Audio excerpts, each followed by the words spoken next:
Hello everyone, and welcome back to Midnight Horror.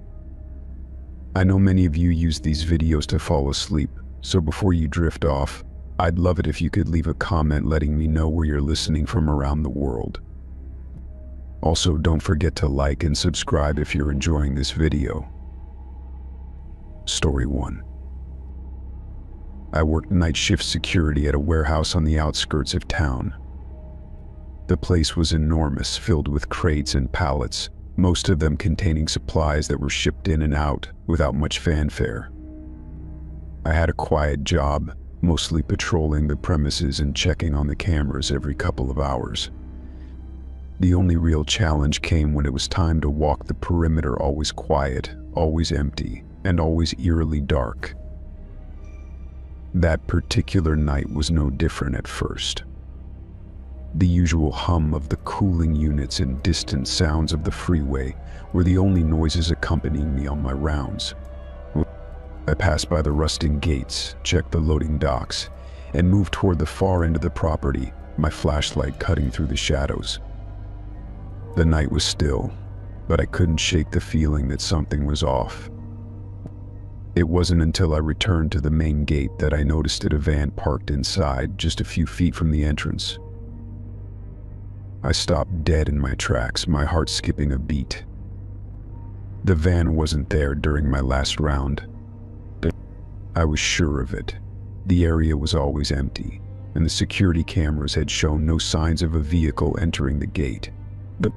My first thought was that it was some sort of mistake, maybe one of the delivery trucks had pulled in late. But something about the van didn't sit right with me. It was parked in a spot that was never used, too close to the gates. The van's engine was off, but the headlights still glowed faintly, casting a sickly yellow light on the ground. I approached the van cautiously, my flashlight now flicking nervously between the van and the empty parking lot. My heart raced as I reached for the driver's side door. It was locked, but the window was slightly cracked open. I peered inside and was immediately hit with the smell of something metallic, almost like a combination of oil and something faintly rotten. The interior was dark, the seats worn and stained.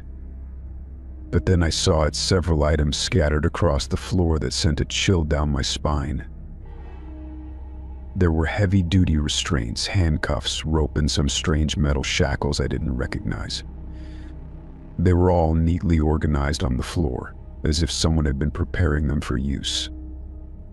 My stomach twisted as I scanned the rest of the van. The back seat was empty, but the floor was littered with papers. I leaned over to get a closer look, and that's when I found the list. It was a simple piece of paper, folded in half and resting under a pile of items. My name was at the top, written in bold, block letters.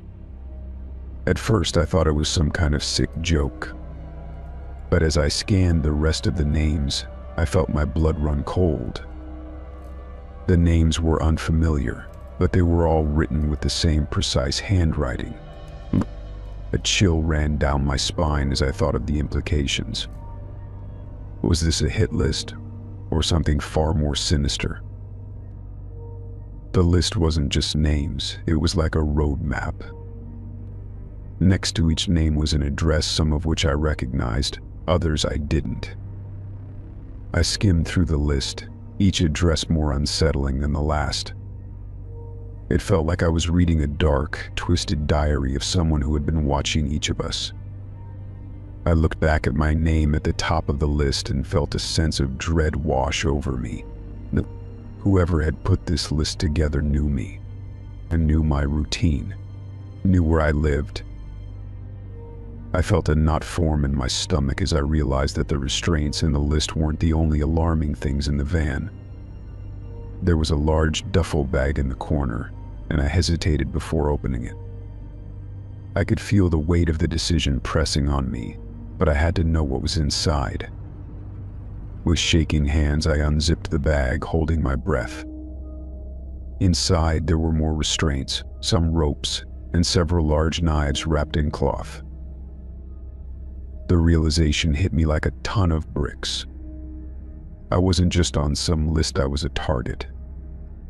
Whoever owned this van had been planning something, and I was at the top of their agenda. I felt a surge of panic rising in my chest. My training kicked in though, and I knew I had to stay calm. I immediately called my supervisor, but as the phone rang, my heart raced with the knowledge that someone had just invaded my personal space in the most terrifying way. The phone line clicked, and I heard my supervisor's groggy voice on the other end. "Hey, what's going on?" he asked, sounding half asleep. I tried to steady my breath before speaking. "There's a van inside the gate. I think it's been here for a while, and it's filled with some strange things. I need you to come here now." There was a pause on the other end, and I heard a faint noise like he was rubbing his eyes. "What kind of strange things?" he asked, sounding suspicious. "It's just come to the warehouse, please. I don't know how to explain it."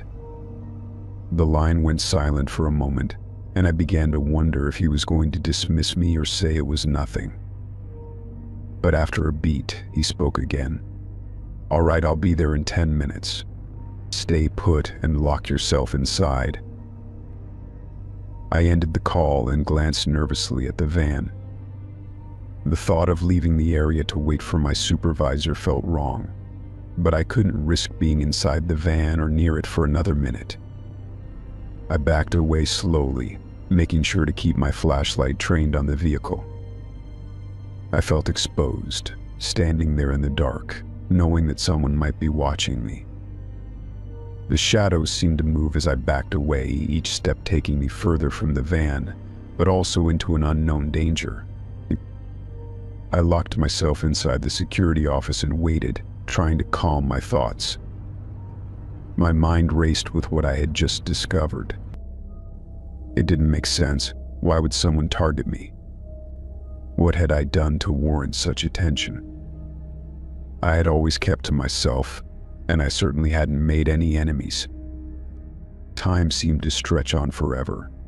It felt like hours before my supervisor finally showed up. He looked confused as he parked outside the gate and approached the office. I waved him over, trying to convey the urgency of the situation with just my eyes. "What's going on?" he asked, his voice laced with curiosity.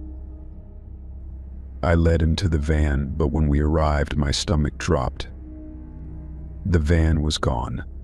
The spot where it had been parked was completely empty. There was no sign of the restraints, the list, or anything else. The area around the gate was still quiet, and there was no trace of the van's presence. My supervisor looked at me, clearly baffled. "Are you sure you saw it?" he asked, his voice now laced with disbelief. I nodded, feeling the panic rise again. "I swear, it was here. It was just here," I said, but deep down I couldn't shake the feeling that something far worse was happening. The van wasn't just some passing vehicle, it had been placed there for a reason, and I had been the one to uncover it. Story 2. I used to write to inmates for a psychology thesis. It was an academic exercise, something my professor suggested to help me understand the complexities of criminal behavior. I corresponded with several individuals, but one stood out: David. He was articulate, charming in his letters, and incredibly insightful about the human mind. He claimed he was innocent of the crime he had been convicted of, and his words were so convincing that I found myself intrigued by his case. His writing was thoughtful and elegant, far beyond what I expected from a person in prison. Over the months, our exchanges became more personal. I started to believe his innocence, or at least I was swayed by the way he portrayed himself, an innocent man caught in a corrupt system.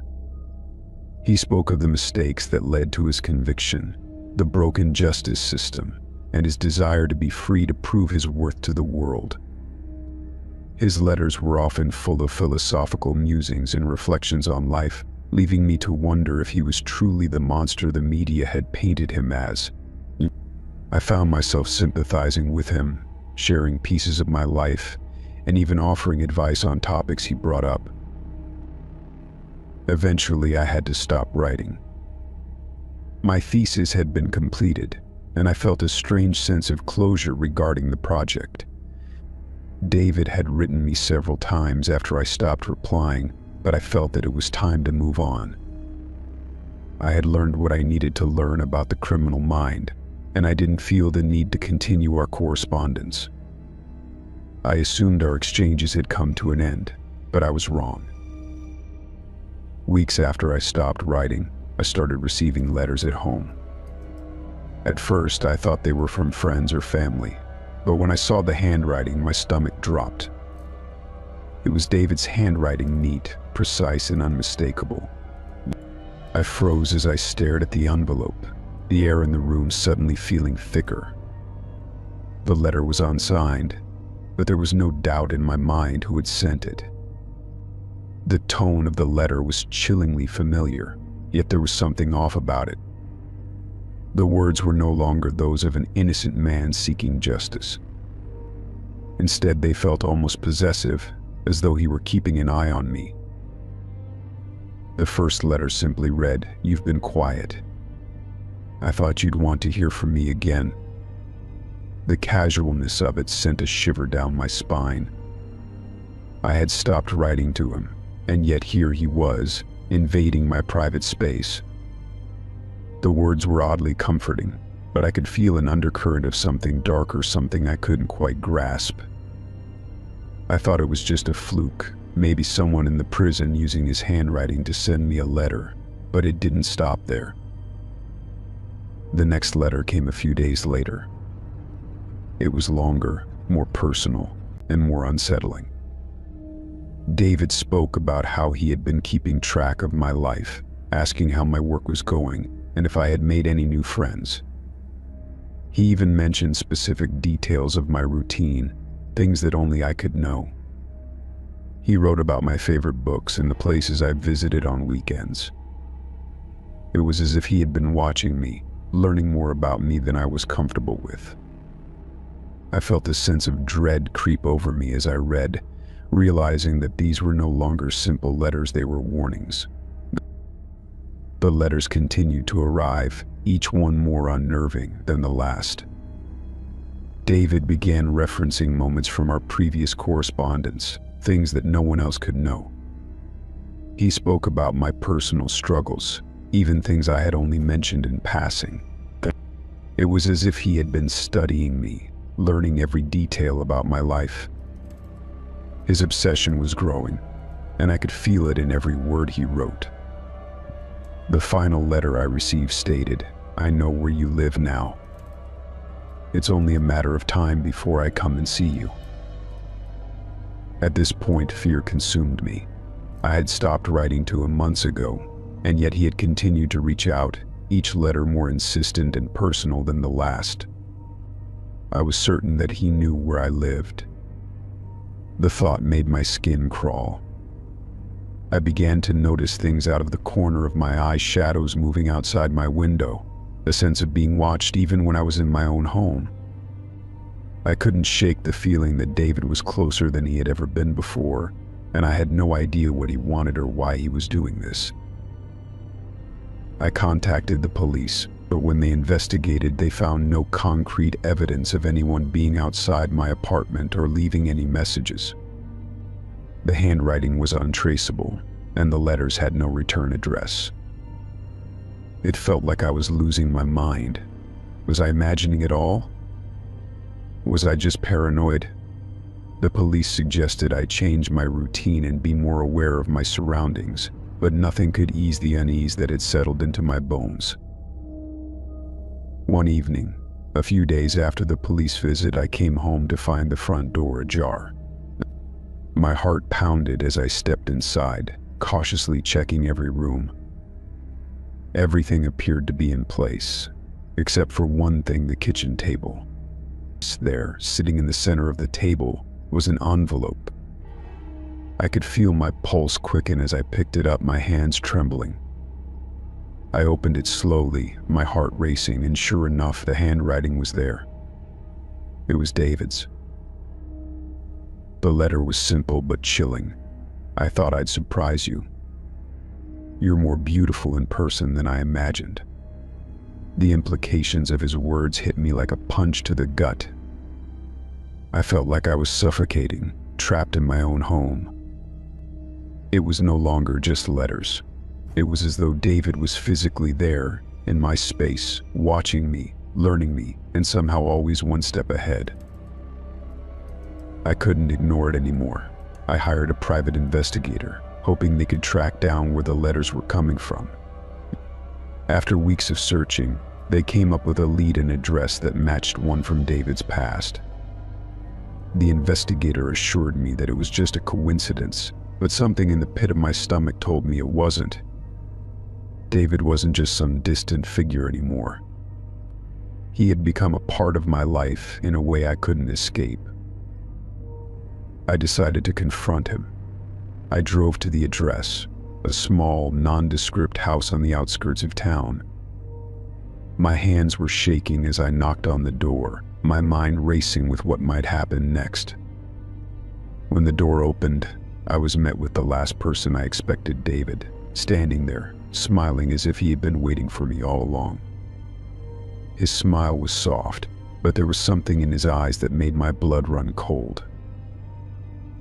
"You didn't think I'd forget about you, did you?" he said, his voice smooth and calm. "I'm just getting started." And in that moment, I knew I would never be free of him.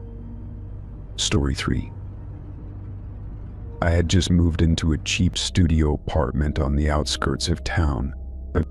The building wasn't much, but it was affordable, and after a rough few months, it was the best I could find.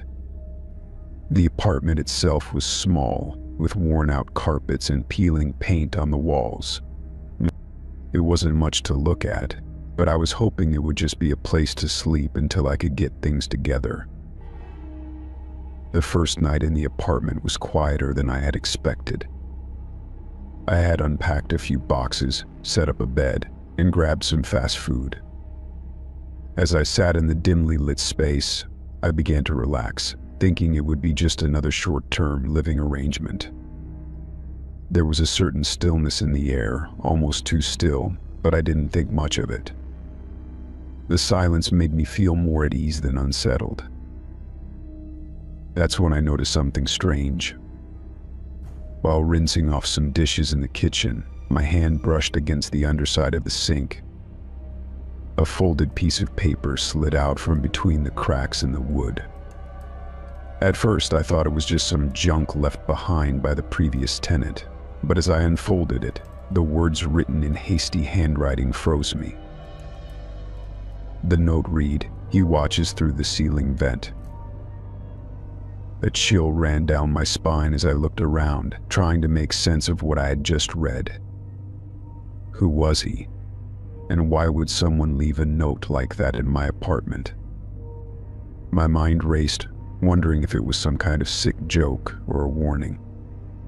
But I couldn't shake the feeling that it was meant for me, that someone was trying to send me a message. I couldn't ignore the unease that crept up my spine. I glanced up toward the ceiling, half expecting to see something out of the ordinary. The apartment was small enough that the ceiling was within easy view, but nothing seemed strange at first. It was just a plain metal vent, positioned near the center of the ceiling, where I assumed the building's HVAC system was connected. I tried to laugh off my nerves, thinking I was just being paranoid. But something tugged at me, urging me to look closer. As I stepped closer to the vent, I squinted up at it. And that's when I saw its fresh fingerprints smudged across the metal. I froze, my heart pounding. The prints were clear and recent, and they seemed to have been pressed against the vent, as if someone had been watching through it. My mind raced as I tried to come up with an explanation. Could it be a mistake? Maybe the fingerprints had been left by the previous tenant or the landlord when the apartment was cleaned. I shook my head, dismissing the thoughts. The fingerprints were too recent, too fresh, to be left by anyone else. The more I thought about it, the more my unease grew. I was alone in the apartment, and the idea of someone else watching me through the vent felt suffocating.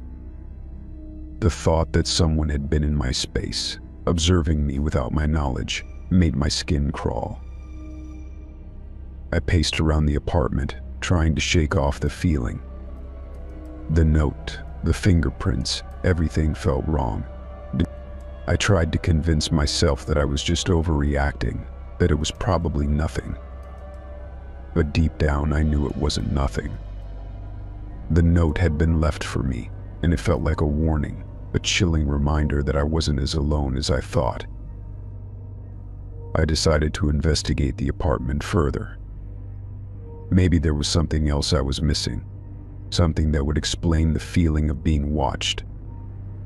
I checked the windows and the door, making sure they were all locked. I walked around the apartment, looking for anything out of place. But there was nothing. No other strange messages, no signs of forced entry. It was as if the apartment was just an ordinary, quiet place, except for the fingerprints on the vent and the note under the sink. I tried to distract myself by watching TV, but my mind kept wandering back to the ceiling. The fingerprints were like a magnet, drawing my attention every time I looked at the vent. It was as if they were taunting me, reminding me that someone or something was up there watching. I tried to ignore it, but every creak of the building made me jump. The silence was oppressive, and every little sound seemed amplified. By the time midnight came, I was too anxious to sleep. I lay in bed, staring at the ceiling, waiting for any sign that someone was up there. I could feel the weight of the room closing in around me, the sense of being watched growing stronger with each passing minute. The thought that someone had been in the apartment, observing me while I went about my day, made it impossible to relax. My eyes kept darting to the ceiling, half expecting to see someone peering down at me through the vent. Suddenly, a soft scratching sound broke the silence. My body tensed and I held my breath, straining to listen. It came again, faint but unmistakable. It sounded like something moving, something scraping against the metal of the vent. I sat up in bed, my heart pounding in my chest. The scratching continued, getting louder with each passing second, until it felt like it was right above me. I jumped out of bed and back toward the door, my hands trembling. I couldn't just sit there and wait. Whoever or whatever was up there, I wasn't going to stick around to find out. I grabbed my phone and called the landlord, my voice shaky as I explained what had happened. But he wasn't much help. He told me that the building was old, and it was probably just the pipes or the HVAC system making noise. He assured me there was nothing to worry about, but I wasn't convinced. I didn't sleep that night. I kept my phone in my hand, ready to call for help if anything else happened. The scratching sounds eventually stopped, but the feeling of being watched didn't. I kept my eyes on the ceiling the entire night, too afraid to let myself drift off. Every minute felt like an eternity. The next morning, I woke up exhausted, but the events of the night before were still fresh in my mind. I knew I had to get to the bottom of what was happening. I couldn't live in an apartment where I felt like someone was always watching me. But when I looked up at the ceiling again, the fingerprints were gone. The metal vent was clean, as if nothing had ever been there. I didn't know what to make of it. Had I imagined it? Had someone been messing with me? I couldn't tell. But I knew one thing for sure. I wasn't going to stay in that apartment for much longer. I packed my things and moved out that afternoon. As I walked out of the building, I looked up at the ceiling one last time. And though I didn't see any fingerprints, I couldn't shake the feeling that someone or something was still watching me. Story 4. I installed a security system after a break-in scare. It was the middle of the night when I heard the window rattling downstairs. I woke up to the sound of someone trying to force their way in, and for a few seconds I lay frozen in bed, not knowing what to do. When the noise stopped, I grabbed my phone and dialed the police, but by the time they arrived, there was nothing but a broken window and an empty house. The thought of someone creeping around my home, trying to get in, lingered in my mind for days. I couldn't shake the feeling that someone was watching me. That's when I decided to install a security system, cameras, motion sensors, everything. It was a way to feel safe again, even if it didn't completely ease the fear gnawing at me. The idea of someone being able to get inside, to invade my space like that, was too much to bear. A few weeks passed after I set everything up, and I started to feel a little more at ease. I still kept the lights on at night and double-checked the locks, but the anxiety had lessened. That was until one morning, when I decided to review the footage from the previous night. I didn't expect to find anything unusual. The cameras had been mostly silent, save for the occasional movement of branches swaying in the wind outside. But that morning, as I scrubbed through the footage from 2 a.m. to 3 a.m., something caught my eye. At exactly 2:37 a.m., I saw him. A man. He was standing at my bedroom window. The camera angle was slightly off, but I could still make out his outline through the curtains. His figure was tall and unnervingly still. I stared at the screen, confused, unsure if I was seeing things. The man didn't move, didn't knock, didn't do anything. He just stood there, watching. I paused the video and replayed it, each time seeing the same thing. The man stood perfectly still, his face obscured by the curtain, his body cast in shadow. I felt a chill run through me. The man hadn't even touched the glass, hadn't attempted to open the window or get inside. He just stood there, watching me sleep. The footage showed him from 2:37 a.m. until 6 a.m., and through those hours he never moved, never blinked, never even shifted his weight. I don't know how long I stared at the screen, my heart pounding in my chest. Every part of my body told me to call the police, but I couldn't bring myself to do it. What was I going to say? There was a man outside my window for hours, but he didn't do anything? It sounded insane. The footage itself was eerie, but it wasn't enough to convince anyone that something sinister had happened. So, I did nothing, but I couldn't stop thinking about it. The next night, I decided to keep the lights off and watch the cameras myself. My mind raced with all sorts of possibilities. Was it just some stranger? Was it a coincidence? Or was someone really watching me? I tried to push the thoughts out of my mind as I sat on the couch, my eyes fixed on the monitor. I waited, feeling my anxiety build with every passing minute. At exactly 2:37 a.m., the footage began recording. I watched as the man appeared again, standing motionless at my window. This time I felt my stomach drop. I wanted to get up, to move away from the screen, but I couldn't. I was paralyzed. He didn't move, didn't speak. He was just there, staring in my direction. I glanced nervously at my bedroom door, half expecting it to burst open at any moment. The hours dragged on. The man didn't budge, didn't even seem to take a breath. I couldn't comprehend it. What was the purpose of just standing there? Why was he watching me? As the footage ticked past 3 a.m., I watched him from every angle, every movement, every second of time that he stood frozen in place.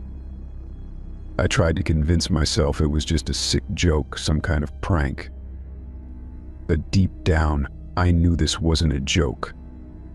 It felt too real. I checked the locks on my doors and windows again, but the sense of dread had settled deep in my bones. My mind raced with all sorts of questions. What did he want? How had he known to come to my window at the exact same time every night? Was he waiting for something, or was this just a twisted game? The next morning I woke up late, my body exhausted from the anxiety. I reviewed the footage once more, hoping that I had imagined it all. But the man was there again. At 2:37 a.m. To the second he appeared, just like clockwork.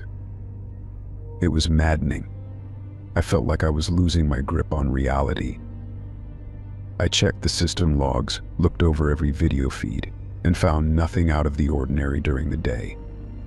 No signs of tampering, no glitches. Just him, standing, watching. The days passed in a blur of sleepless nights and constant paranoia.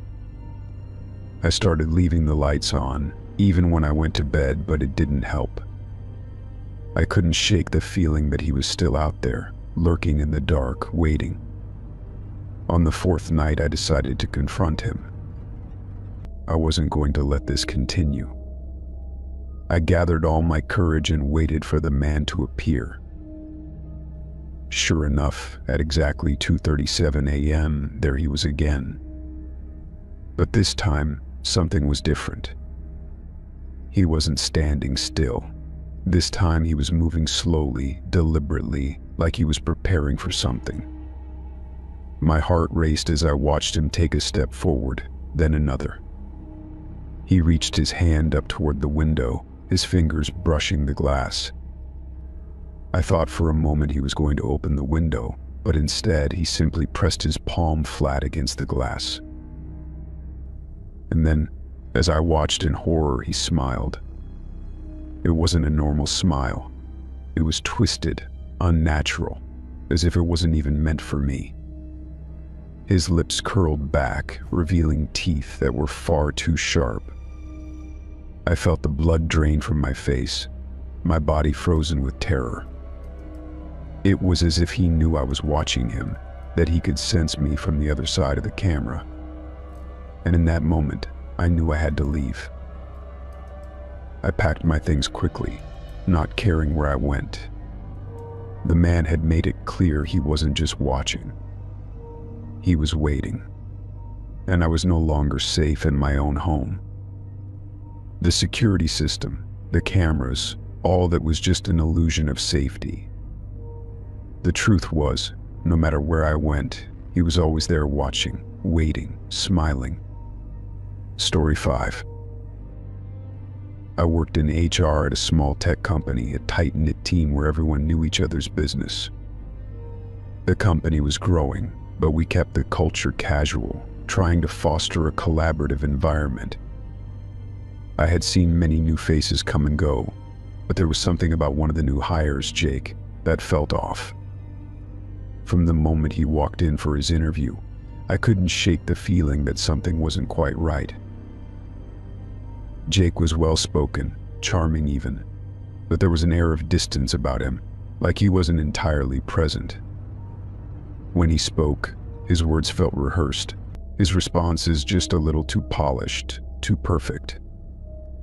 It wasn't that he was unprofessional, but there was a coldness in his eyes that made me uneasy. His resume checked out, but I couldn't quite put my finger on why I felt like I was missing something. After the first week of him being on board, I decided to look into his background, more out of curiosity than anything else. It wasn't uncommon for HR to verify details that didn't quite match up during the interview process, and Jake's story just didn't add up in some places. His resume claimed he had worked at multiple high-profile tech companies over the years, but when I tried to cross-check those companies, I came up empty. No records. No professional history beyond 2016. That year was significant because I stumbled across an article that made my stomach drop. A man named Jake Thompson had gone missing that year. He was reported missing under mysterious circumstances, his disappearance never fully explained. The article mentioned his family, his friends, his job, all details that lined up with what Jake had told us in his interview. Except for one crucial difference. The man who had gone missing was not the man sitting in front of me every day. I couldn't let it go. My mind kept racing, trying to connect the dots, to find some logical explanation. I went back to his social media profiles, which were surprisingly barren. There were no posts, no pictures, no connections to any of his past employers or colleagues. It was like he had wiped himself clean from the internet. The only thing that remained was the missing person report from 2016 and a few articles about it. I couldn't help but wonder if this was the same person, or if I was simply looking for something that wasn't there. The next few days, I started paying closer attention to Jake's behavior. I watched how he interacted with others, how he moved through the office, always seeming to keep to himself. It was strange, the way he never really got involved in office conversations or team-building activities. He'd sit in his cubicle, focused on his work, but when he did speak, it felt like he was always observing, never fully participating. I asked around, trying to get a sense of what other people thought of him. Most of the team described him as quiet but competent, a bit of a lone wolf. No one else seemed to find anything off about him. They just accepted him as part of the team, a new guy who kept to himself. But I couldn't let it go. Something about the way he seemed to glide through life without a trace, without a history, unnerved me. I decided to take it a step further. I contacted a friend who worked at a local law enforcement agency, someone I trusted but didn't speak to often. I asked if they had any records of Jake Thompson, or if he had ever been involved in any criminal activity. A few hours later, I got a response, but it wasn't what I expected. There were no criminal records attached to his name, but there was a note about a missing person case from 2016. The case had gone cold, and there was nothing more to report. I felt the weight of the situation pressing down on me. It wasn't just a coincidence anymore.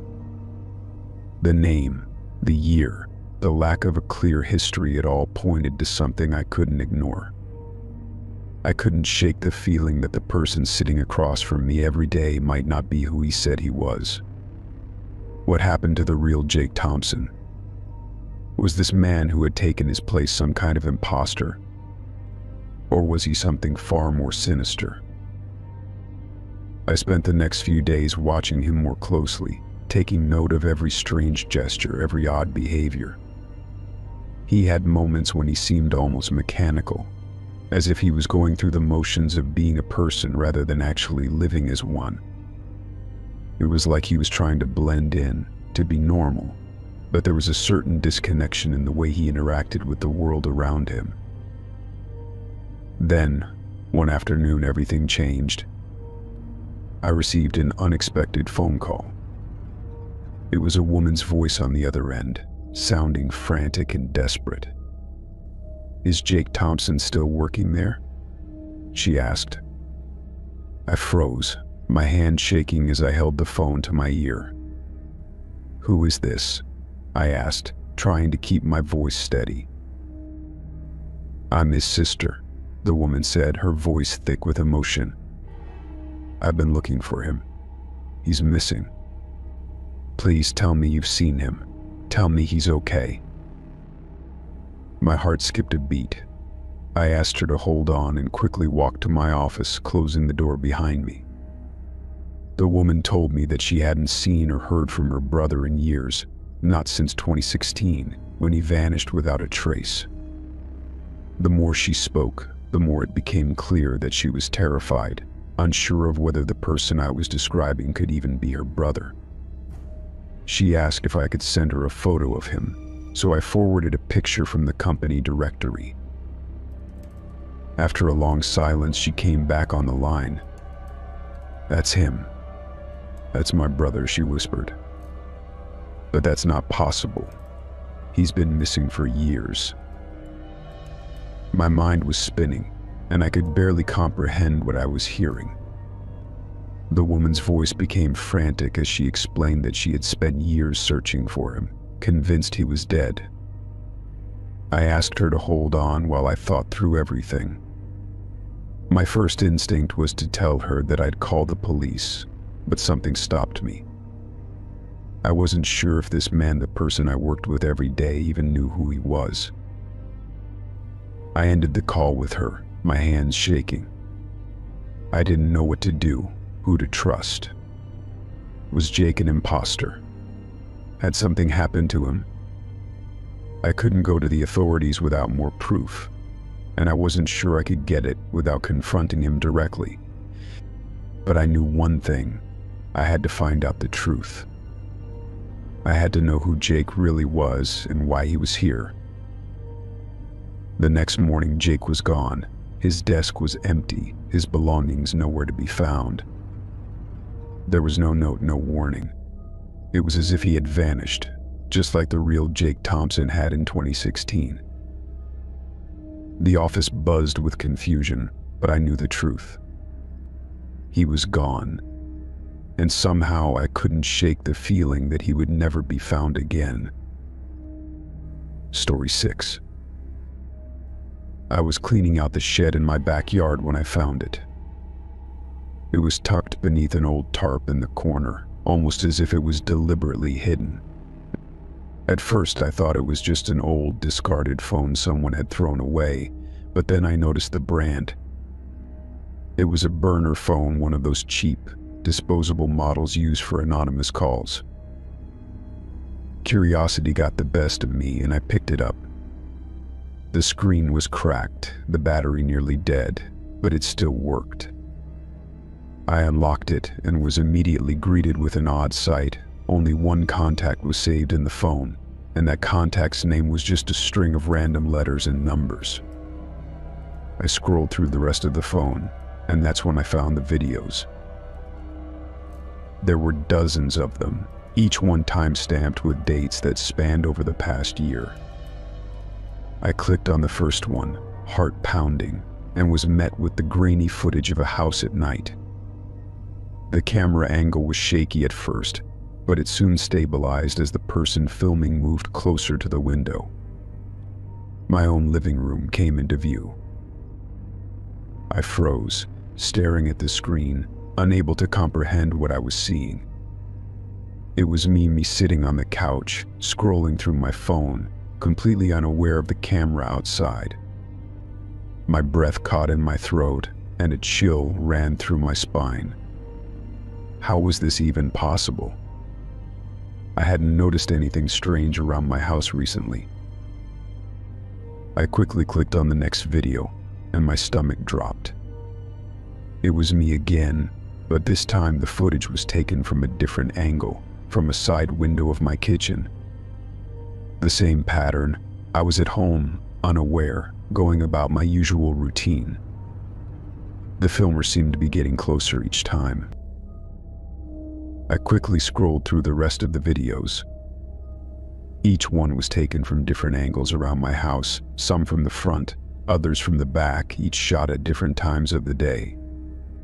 Some of them were from days when I thought I was completely alone, others from when I was with friends or family.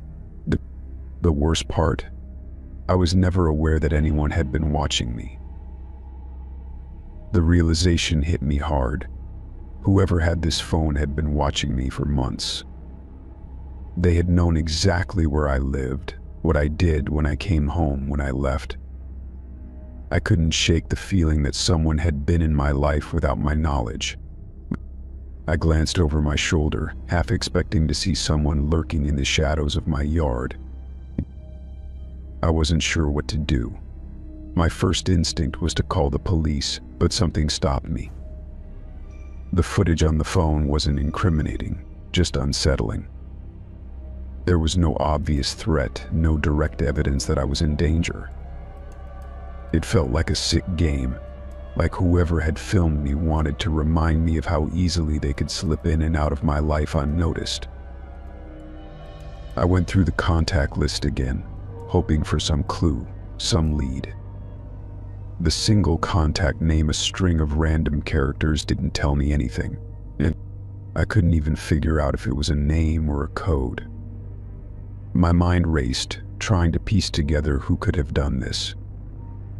I hadn't noticed anyone suspicious in the neighborhood, no strangers lurking around. I decided to take the phone inside and charge it, hoping it would shed some light on who was behind it. As the phone powered up, I noticed a few missed calls from the same contact. Each one had a timestamp that seemed to match the footage from the videos. Whoever was calling didn't leave any voicemails, and the numbers on the calls were untraceable. My heart was pounding as I opened the videos again, my mind running wild with possibilities. I was in two more of them, one of me walking down the street in the middle of the day, and another of me in my car at a stoplight.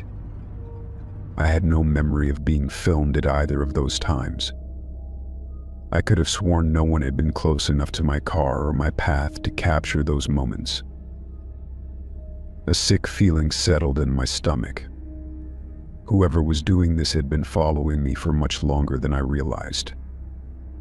I started to wonder if there were other people in the neighborhood who had experienced something similar. Had I been the only one targeted, or was I just the latest victim? I decided to check the shed again, hoping to find something else, anything that might give me a clue about who was behind it. I rummaged through the dusty shelves and boxes, but nothing seemed out of place. That's when I spotted a small, weathered notebook buried beneath an old tarp. It wasn't much, just a few pages with scribbled notes and diagrams, but it made my blood run cold. The notes were dated and seemed to correspond with the dates on the video files. They described the locations of certain houses, people's routines, and odd details about their habits. As I flipped through the pages, I saw something that made my heart skip a beat, a diagram of my house. It had all the windows marked, a path drawn from the street to the backyard, and a note scrawled in the margin, "She's alone now."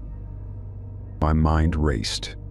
It was becoming clear that someone had been watching me for much longer than I'd realized. But the question still haunted me: who? And why me? I knew I couldn't just ignore it any longer. I needed to get help, but I didn't know where to start. I couldn't shake the feeling that whoever had done this was still nearby, watching me from the shadows. The burner phone was silent now, but I could sense the presence of something far more dangerous lurking just out of view. I took the phone to the police station the next day. I explained everything: how I found the phone, the videos, the notes. The officer who took the phone was skeptical at first, but after he examined the footage, his expression changed. He told me they'd look into it, but that there wasn't much they could do without more evidence. I left the station feeling no better than I had when I walked in. The sense of being watched never left me, and every night felt like a game of cat and mouse. My phone had stopped ringing, but the fear that someone was still out there, hiding in plain sight, stayed with me. The worst part, I couldn't shake the feeling that this wasn't over. Whoever had been watching me had only stopped because they knew I was on to them. But now I was left wondering when the next video would appear, or worse, when they'd decide to make their presence known in person. I didn't know how to escape it, how to protect myself from someone who knew so much about me, or if I ever would. Story 7. I had been jogging every evening for a few months now, a way to clear my mind after a long day at work. The cool, crisp air felt refreshing as I ran through the familiar streets of my neighborhood, the rhythm of my footsteps becoming a calming, steady beat. It was a routine I looked forward to each evening, a chance to escape the constant buzz of emails, deadlines, and responsibilities. That particular evening, something felt off. The usual quiet of the neighborhood was present, but I couldn't shake the feeling that I was being watched. I kept glancing over my shoulder, but there was nothing unusual behind me, just the empty street, a few houses, and the dim glow of streetlights casting long shadows. It was nothing, I told myself. I had gotten too paranoid. But then, as I passed a corner, I noticed a car. The car had been following me for a while, its headlights barely illuminating the road ahead. It wasn't speeding up or slowing down, but there it was, keeping a consistent distance behind me. I tried to push the thought from my mind and focused on my breathing, the thumping of my shoes against the pavement, the beat of my heart. But no matter how fast I ran, the car stayed with me, never getting too close but never leaving. By the time I reached the end of my route, I glanced over my shoulder one last time. The car was still there, parked across the street from where I was standing. Its engine was running, but the driver remained inside, the silhouette barely visible through the tinted windows. I didn't wait to find out what they were doing. I picked up the pace and turned down a side street, my feet pounding harder as I made my way home. I didn't look back. The next morning I was still shaken from the night before. The routine was the same: work, coffee, emails, a busy day spent lost in the usual chaos. By the time I got home, the sun had just started to set, and I was relieved that I wouldn't have to go out for a jog that evening. My muscles were sore from the previous night's run, and I needed to rest. I walked up to my front door, my thoughts wandering, when I noticed something odd. There was a small box sitting on the doorstep. It was nondescript, plain cardboard with no markings or labels, just an ordinary box. I frowned, unsure if I had ordered something, or if it was just a delivery mix-up. But there was no note, no indication of who had left it. I bent down to pick it up, the weight of it strange. It wasn't heavy, but it felt like there was something oddly familiar about it. I carried it inside, curiosity gnawing at me as I set it down on the kitchen counter. The lid was taped shut, and as I peeled it away, I felt a knot form in my stomach. Inside, nestled in the box, were a pair of my running shoes. The very same ones I had worn the night before. I recognized them instantly, the worn soles, the faded laces, and the scuff marks on the side. But what made my stomach churn was the mud. The shoes were still dirty, caked in the same mud from the trail I had run along. I hadn't worn them since I'd returned home, so how could they be here? Who had taken them? My breath caught in my throat as I turned the shoes over, examining them more closely. There was no note, no explanation, just the shoes. They were exactly as I had left them, as though they had been carefully removed from my feet while I slept, cleaned off, and then returned. A sickening thought crossed my mind. Someone had been in my house. I stood frozen for a moment, the silence of the house pressing in on me. It was impossible. I was sure I had locked all the doors. The windows had been secure. No one had entered, had they? I couldn't even recall hearing anything the night before. No strange noises, no signs of an intruder. But then again, how could they have gotten the shoes without me noticing? I stared at the shoes in disbelief, my mind racing to make sense of it all. The car last night, the strange presence that had followed me, and now this. The feeling of being watched was growing stronger, more intense. I thought back to the night of my run, the way the car had kept pace with me, never getting too close but never leaving. It all felt too coincidental to be ignored. I picked up the shoes, my hands trembling as I walked to the front door.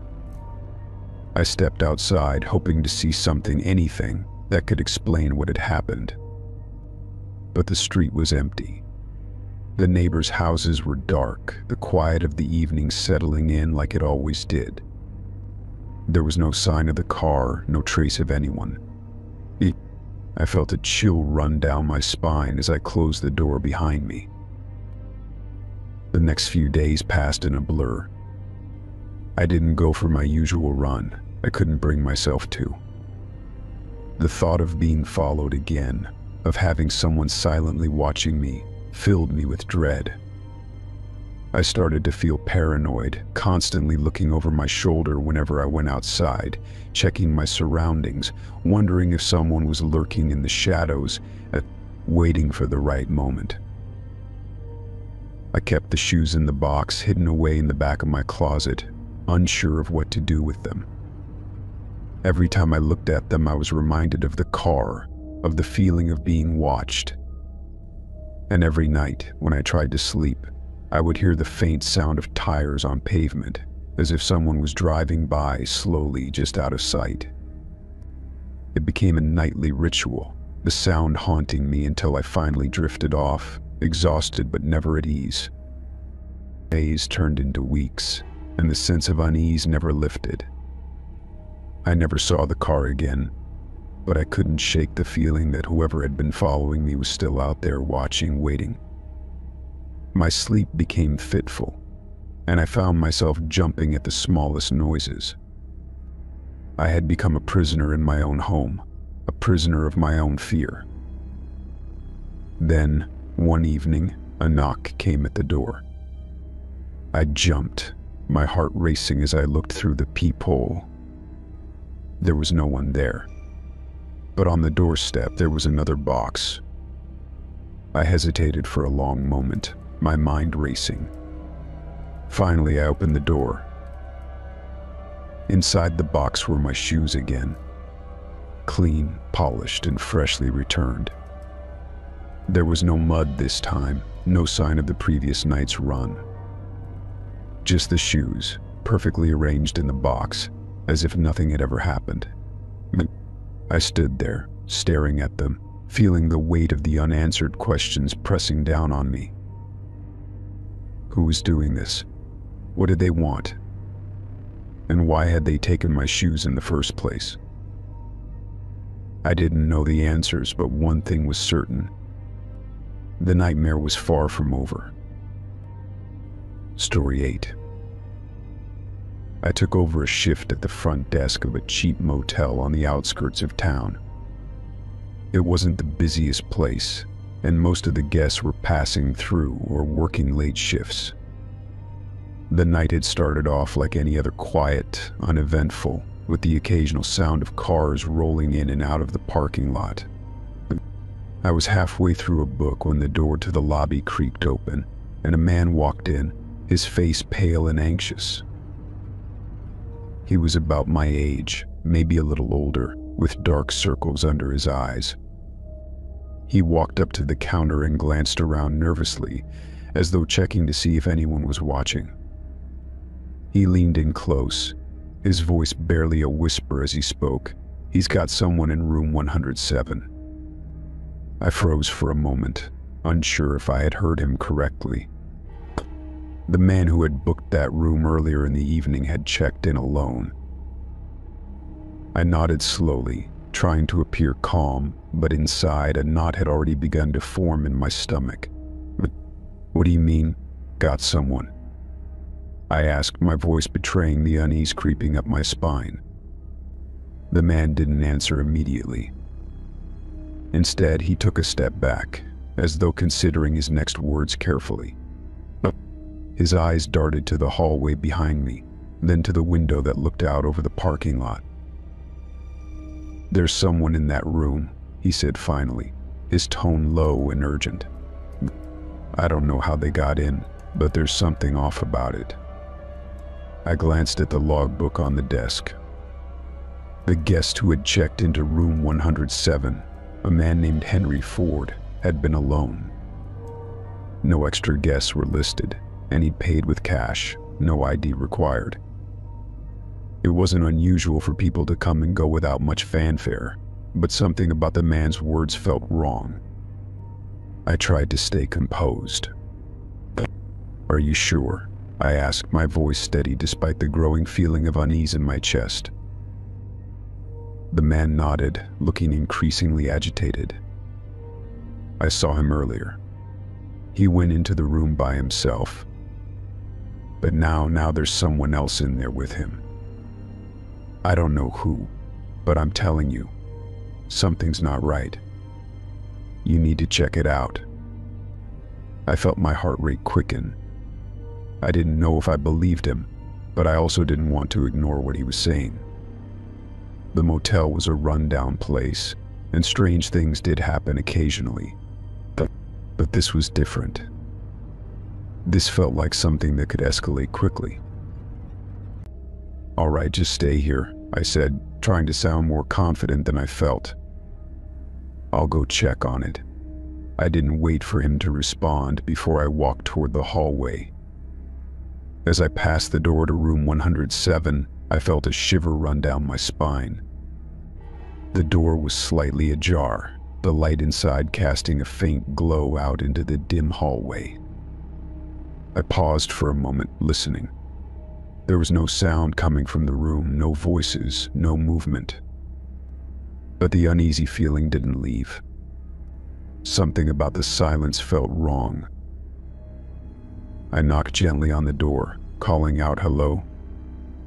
"Room service." I waited for a response, but none came. My hand hovered near the doorknob, and I considered opening it. But something held me back, an instinct telling me that I shouldn't. My training, however minimal, told me to avoid confrontation and call the police if anything seemed suspicious. I stood there, hesitating, when I heard a muffled sound from inside. It wasn't a voice. It was more like a dragging noise, something heavy moving across the floor. My pulse raced, and I instinctively reached for the phone on my belt. I dialed the local police number, my fingers trembling as I pressed the buttons. The phone rang once, twice, and just as the third ring was about to end, I heard the man from earlier behind me. "You need to leave," he said urgently, grabbing my arm. "They'll see you. He'll know you're here."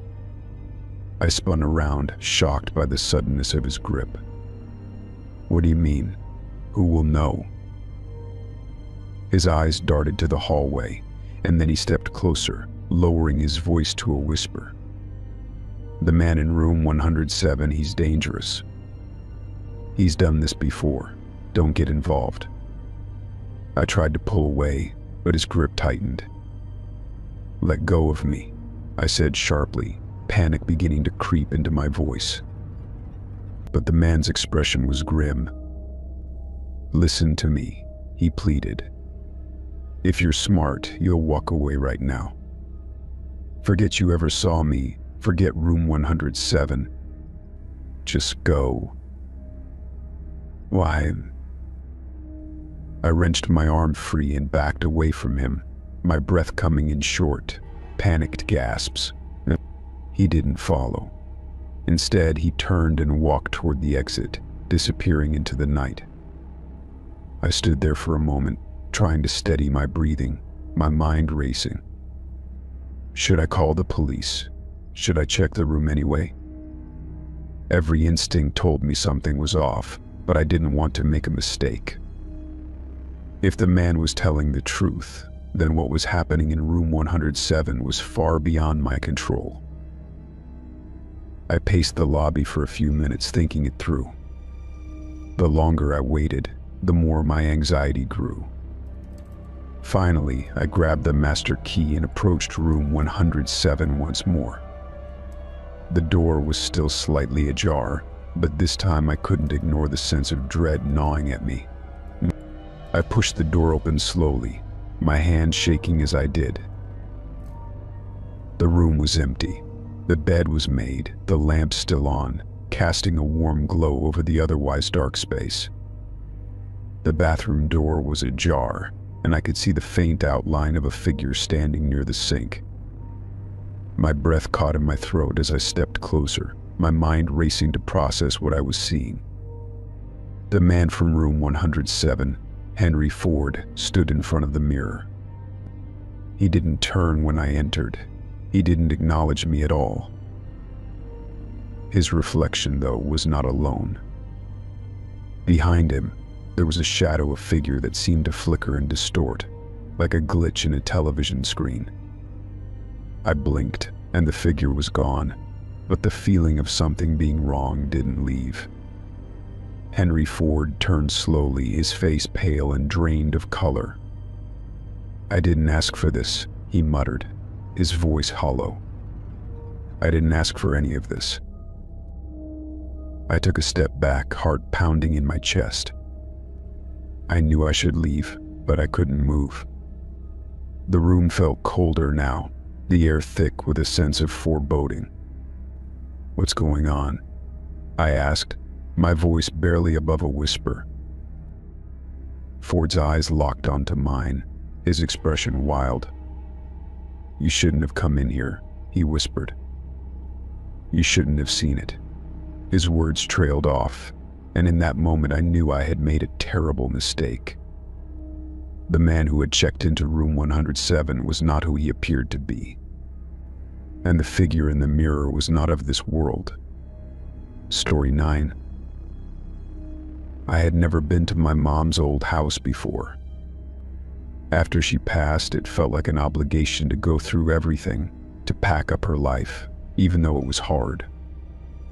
The house was a small, 2-story place tucked away in a quiet neighborhood. The kind of place that seemed to hold on to memories like the scent of old wood and the faded wallpaper in the hallways. The house felt different without her there. The walls seemed colder, emptier. I wasn't sure what I expected to find, but I couldn't shake the feeling that there was something more to this house than I'd ever known. I spent the first few days sorting through her things: old clothes, books she had read a dozen times, and a few family photographs. But it wasn't until I started going through her desk that I found the letter. It was hidden in a locked drawer, the kind that required a key to open. I hadn't seen the key anywhere around the house, so I searched through her belongings, eventually finding it tucked away in the back of a closet. The drawer creaked open, and there was an envelope addressed to me in my mom's handwriting. The paper felt old, like it had been sitting there for years. I tore the envelope open, feeling a strange mix of curiosity and dread. Inside, there was a single sheet of paper, folded neatly in half. The words on it were short, but they hit me like a punch in the gut. "You were never supposed to find out what happened to your real parents." I read it over and over, the words making less sense the more I tried to understand them. What did this mean? Real parents. I had always known that my mom wasn't my biological mother, but I had never questioned it. She had raised me, loved me, and that was all that mattered. I sat there for a long time, holding the letter in my hands, trying to process what I had just read. My mind raced with 1,000 questions. Why would she keep something like this from me? Who were my real parents? And why hadn't she told me the truth before she passed? It felt like a lifetime of memories were suddenly called into question, like everything I thought I knew about my life was built on a lie. The more I thought about it, the more I realized how little I actually knew about my mom's past. She had always been private about her life before adopting me. She never spoke about her family, never mentioned her childhood. I had always assumed it was because of some painful memory, but now I wondered if there was more to it than that. I decided to search through the rest of the desk. The letter had to be a clue, right? It couldn't be the only thing she left me. I opened drawers one by one, pulling out old receipts, letters from friends, and other random papers. But then I found another envelope, this one sealed with wax. It was addressed to me just like the first one. My heart skipped a beat as I opened it, praying it would provide some answers. Inside was another letter, this one longer and more detailed. It was written in my mom's familiar handwriting, but the words felt like they came from someone else entirely. "I never meant for you to find out this way," it began. "When I took you in, I promised myself I would protect you from the truth. Your real parents are still out there, but they were never meant to be a part of your life. They made choices that put you in danger. I thought if I could give you a better life, you would never have to know about them." I felt the air in the room grow colder as I read. My mom had known all along. She had kept me in the dark for my own protection, or so she had believed. But now everything I thought I knew about my own identity was shrouded in mystery. Who were these people? What choices had they made that were so dangerous? And why had my mom felt the need to shield me from the truth for all these years? The letter went on to explain that my biological parents had disappeared when I was just a baby, leaving me in my mom's care.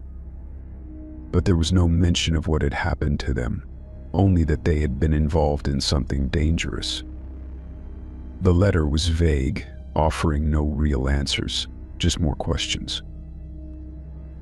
I spent the next few days trying to make sense of everything. I called my mom's old friends, hoping they might know anything about her past. But no one seemed to know much. They all spoke highly of her, said she was a kind woman who had always been there for me. No one mentioned anything about my real parents or why she had kept them a secret. In a last-ditch effort, I went through the attic, a place I hadn't dared to explore before.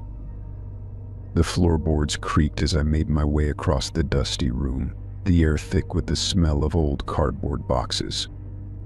I started opening them, one by one, hoping to find something that might explain the mystery. And then I found a box labeled for Emily, my name scrawled in my mom's handwriting. I hesitated for a moment before opening it. Inside were a few old photographs, some I had seen before and others I hadn't. There was a picture of my mom holding me as a baby, but next to it was another photo, a blurry image of two people I didn't recognize, standing in front of a house that seemed familiar but I couldn't place. Their faces were obscured by shadows, their features hard to make out. My heart raced as I stared at the picture, trying to make sense of the faces. Were these my real parents? The more I looked, the more it became clear that my mom had tried to protect me from something. But what was it? Why had she felt the need to keep me hidden away from the truth? And what had happened to the people who were supposed to be my parents? I didn't know how to move forward, but I knew one thing: I couldn't leave the answers buried any longer. I had to know the truth, even if it meant uncovering things I wasn't ready to face. It felt like my whole life had been a lie, and I needed to find the pieces that had been hidden away, no matter how painful they might be. As I stared at the photos in front of me, a sense of determination washed over me. I would find out what happened to my real parents. I would uncover the secrets my mom had kept from me, no matter where they led. And maybe, just maybe, I would finally understand the reasons behind all the mysteries that had been locked away for so long. Story 10. The house was beautiful, nestled in a quiet suburban neighborhood that seemed like the perfect spot to escape for a weekend. The host had greeted me warmly, a friendly smile and pleasant conversation as he showed me around the property. Everything seemed exactly as described in the listing: clean, well-maintained, with a cozy atmosphere. As I unpacked my bags and settled in, I marveled at how peaceful the area was. The soft rustle of leaves outside the window added to the sense of tranquility. The room I was staying in was spacious, with soft lighting and calming decor that made it feel like home. One thing that caught my attention, however, were the mirrors on the walls. There was something off about them, just a bit too polished, too perfect. I shrugged it off, thinking it was just an odd design choice. The host had mentioned that the house was newly renovated, so maybe that explained the unusual placement of the mirrors. At first they didn't seem to stand out, but as the night wore on, I began to feel uneasy whenever I passed them. The first night, I tried to get some rest. But every time I turned over in bed, I couldn't shake the feeling that someone was watching me. The mirrors seemed to reflect every angle of the room, almost like they were too positioned, too deliberate in their placement. I kept telling myself it was just my mind playing tricks. After all, it was a nice place, and the host had been kind. I fell asleep eventually, though the sense of discomfort never fully left me. It was a feeling that lingered like a shadow in the corners of the room. The next day, I decided to explore the house more thoroughly, trying to distract myself from the unease I was feeling. The living room was airy and bright, with a big bay window that looked out into the garden. The kitchen was fully stocked, with fresh coffee grounds and snacks neatly arranged on the counter. It was when I passed the hallway that I noticed something strange. There was a mirror at the end, one that seemed out of place compared to the others. It was larger, more reflective, and positioned in such a way that I had to walk right up to it to see myself clearly. Something about it made me pause, my curiosity piqued. As I moved closer to the mirror, I noticed something unusual. The surface wasn't reflecting the hallway around me like it should have. Instead, the reflection seemed to show a different angle, as if it was catching part of the room I hadn't seen before. The light in the hallway seemed to bend in odd ways, casting shadows that didn't match the source. I leaned closer, my breath catching in my throat. The reflection wasn't just showing the hallway, it was showing a room. A small, hidden space behind the wall. I stepped back, heart racing, but couldn't shake the image I'd seen. I spent the rest of the day trying to distract myself, but the thought of that hidden room gnawed at me. By evening, I could no longer ignore the urge to investigate. I stood in front of the mirror again, my fingers trembling as I gently pushed on its surface. To my surprise, the mirror shifted, almost imperceptibly at first. A soft click echoed through the hallway, and the mirror swung open slowly, revealing a small, dimly lit room behind it. My stomach twisted as I stepped forward, unsure of what I might find. Inside, the room was sparsely furnished but unsettling in its simplicity. A small table sat in the middle, surrounded by snacks, water bottles, and a few folded blankets. It looked like a strange storage space, almost like a hidden break room. But what made my skin crawl was the large monitor mounted on the wall. The screen was alive with static at first, but when I leaned closer, I realized it was showing a live feed, a camera feed. The images were coming from various parts of the house, showing the very rooms I had been in. The living room, the hallway, the kitchen, all were visible, along with a few more angles I hadn't noticed before. My heart hammered in my chest as I realized the extent of what I was looking at. The host's friendly demeanor suddenly felt like a mask. I scanned the room for any clues about what was really going on. There were more snacks and drinks neatly stacked on shelves, as though someone had planned for me to stay here much longer than I intended. The strangest part was the sense of being watched that washed over me again, stronger now that I knew for certain someone had been observing me. I turned back to the monitor, trying to make sense of the situation. The feed on the screen shifted slightly, the camera angle changing as if someone were adjusting it. I froze, realizing the implication. The person who owned this house wasn't just some friendly host, they were watching everything. Every move I made, every step I took was being recorded in real time. My mind raced with possibilities. What was the point of all this? Was I just another guest who unknowingly became part of some twisted game? My hands shook as I reached for my phone, but I quickly realized I had left it in my room. Panic set in, and I stumbled back toward the mirror, trying to reattach it to its frame. But the mechanism had locked into place, refusing to budge. I was trapped, caught between the two-way mirror and the disturbing reality of the monitor behind me. I considered running, but the thought of the host returning made my stomach churn. The silence in the hidden room was suffocating, and my mind raced to find an escape. I finally decided to take a deep breath and take control. I forced myself to focus on the task at hand. I examined the room for any exit, any way to leave without being seen.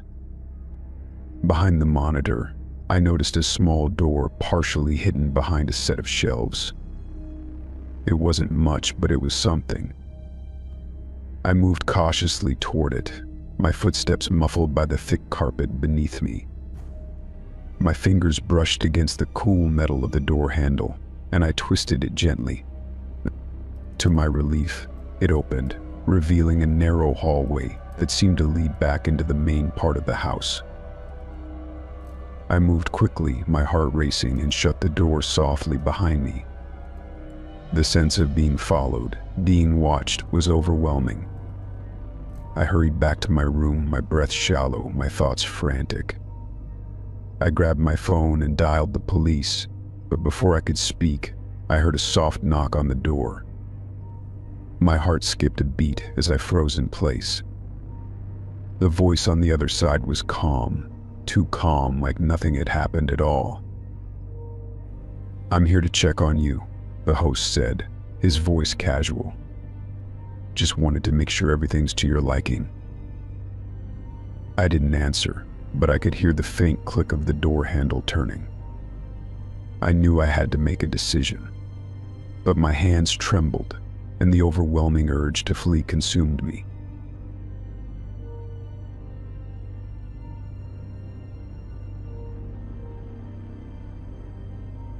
Story 11. I used to help a friend flip houses on the side. We'd buy old properties, mostly abandoned or run down, and spend weeks cleaning, repairing, and renovating them for resale. It was hard work, but it paid well, and I enjoyed the process of turning something neglected into something beautiful. I had worked on dozens of houses, but nothing prepared me for what we would find in the basement of the old Victorian house on Elm Street. The house had been on the market for years, and the price was surprisingly low for the area. It was massive, with high ceilings, grand staircases, and plenty of character, but there was something unsettling about it. When we first toured the place, we noticed the basement door was locked and bolted shut, which we figured was just another quirk of an old house. My friend and I weren't particularly concerned. After all, there was plenty of work to do elsewhere, so we started on the main floor first. Days passed and we made good progress, stripping old wallpaper, sanding floors, and painting the walls. But the basement door always gnawed at my curiosity. It was strange how the door was bolted from the outside, as if someone wanted to keep whatever was inside contained. One afternoon, while my friend was out getting supplies, I decided to take a break and see what was behind that door. It had been haunting me for days, and I couldn't stand the mystery any longer. I grabbed a crowbar from the garage and made my way to the basement. The bolts were old and rusty, and it took a bit of effort to pry them loose. Once the door was finally open, I was hit with a strange, musty smell of stale air, mixed with something faintly rotten. It was a smell I couldn't quite place, but it made my stomach turn. I hesitated for a moment, unsure of what I might find, but curiosity won out. The basement was darker than I expected, the only light coming from a small window near the ceiling that barely let any daylight through. The room was small and cramped, with stone walls and a low ceiling. There was no furniture, just a thin mattress lying against one wall. My eyes immediately went to the mattress, and I noticed how old and worn it looked, stained and uneven. It seemed out of place in such a dreary, forgotten space. As I stepped further into the room, I noticed a large metal bucket in the corner. It looked out of place, like it had been left there for some practical purpose, but the thought of what it might have been used for made my skin crawl. It was rusty, and the edges were caked with dried grime. I didn't want to think about it, but the image of it lingered in my mind, like a warning I couldn't ignore. But it wasn't the mattress or the bucket that disturbed me the most. As I scanned the walls, something caught my eye: long, jagged claw marks that scarred the stone. They were deep, as if someone or something had been scraping at the walls in a desperate attempt to escape. The marks were scattered across the room, winding in chaotic patterns as though they had been made over a long period of time. I felt a chill run through me as I traced one of the scratches with my finger, the roughness of the stone against my skin sending a shiver down my spine. I couldn't understand it. Who would be locked in here? And why were the walls marked like that? It was clear that something terrible had happened in that room, but I had no idea what. I glanced around again, my mind racing with possibilities. Had someone been held captive here? The thought made me sick to my stomach. Why hadn't the previous owners mentioned it? I quickly snapped a few photos with my phone, thinking I'd show my friend when he came back. My pulse was still racing as I slowly backed out of the room, feeling the weight of the eerie silence pressing down on me. I couldn't shake the feeling that I was not supposed to have found this place. Something about it felt wrong, like I had stumbled into a secret that was never meant to be uncovered. When my friend returned, I told him about the basement and the room I had discovered. He was skeptical at first, brushing it off as another one of my wild ideas. But when I showed him the photos, his expression changed. He looked at the images on my phone and then back at me, his face pale. "That room wasn't in the plans," he said quietly. "There's no record of it ever being part of the house." We both stood there, staring at the photos, trying to make sense of it. Why would the room be hidden? Why was it bolted shut from the outside? And why had no one thought to mention it? We spent the rest of the day researching the house's history, but nothing turned up. It was as if the room had never existed. The more we dug, the more unsettling it became. The house had been abandoned for years, but before that, it had been owned by a family who had moved away under mysterious circumstances. Neighbors said the house had always been odd, but no one had ever mentioned the basement. It was as though people had deliberately ignored it, avoiding the place altogether. After that, we couldn't shake the feeling that something was wrong. Every time we stepped into the house, it felt different, darker, heavier, as if the walls were closing in on us. The noise of our tools and hammers seemed to echo in the emptiness, bouncing off the walls in unnatural ways. We both agreed that we needed to finish the job and get out of there as quickly as possible, but the thought of that room haunted me. I found myself going back to the basement again and again, peering into the dark corner where the bucket and mattress lay. The claw marks still scarred the stone, as if they were waiting for someone else to find them. One night, when we were working late, I noticed something strange. The bolted door to the basement had been opened slightly. It wasn't much, but enough to send a wave of dread through me. I hadn't touched the door since I first found it, and my friend assured me he hadn't either. I stood frozen for a moment, staring at the gap, my heartbeat pounding in my chest. Slowly, I crept over to the door, my hand shaking as I pushed it open. The room was exactly as we had left it. Nothing had been moved, and the walls still bore the claw marks. But something had changed. The mattress had been shifted slightly, as if someone had been lying on it. I felt a rush of cold air sweep past me, and the hairs on the back of my neck stood up. The bucket was also moved a few inches, as if it had been disturbed. I backed out of the room quickly, my mind spinning with questions and fears. Who had been in there?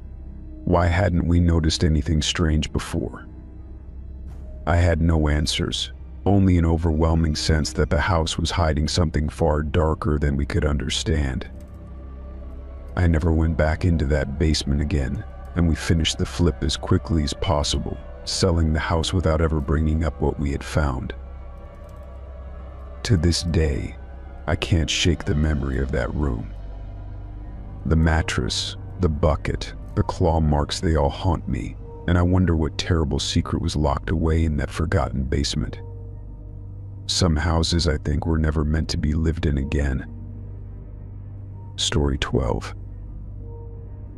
I was a delivery driver for a local service. Most of the time it was a routine job, dropping off food or packages to people's homes, and I barely thought twice about it. But on this one particular evening, something stood out. I pulled up to a house that seemed perfectly normal, just another suburban street with houses lined up on either side. The order was simple, some takeaway food for a couple of locals, nothing too unusual. When I rang the doorbell, the first thing I noticed was a strange, almost overpowering chemical smell. It hit me as soon as the door creaked open.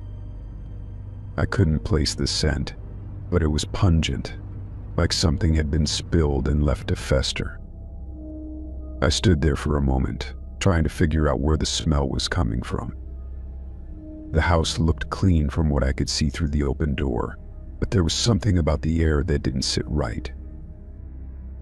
The man who opened the door seemed somewhat disheveled. He had a distracted, almost nervous energy about him, which I found odd considering I was only there to drop off a meal. He took the bag of food with a mumbled thanks and a brief nod, barely making eye contact with me. As he closed the door behind him, I could still smell that strange chemical odor lingering in the air. I shrugged it off, assuming maybe he had been cleaning or using something in the house that had caused the smell. I didn't think much more about it at the time and went back to my car, marking the delivery as complete. The next 2 days were a blur of deliveries, the usual hustle and bustle of work, but I couldn't shake the memory of that smell.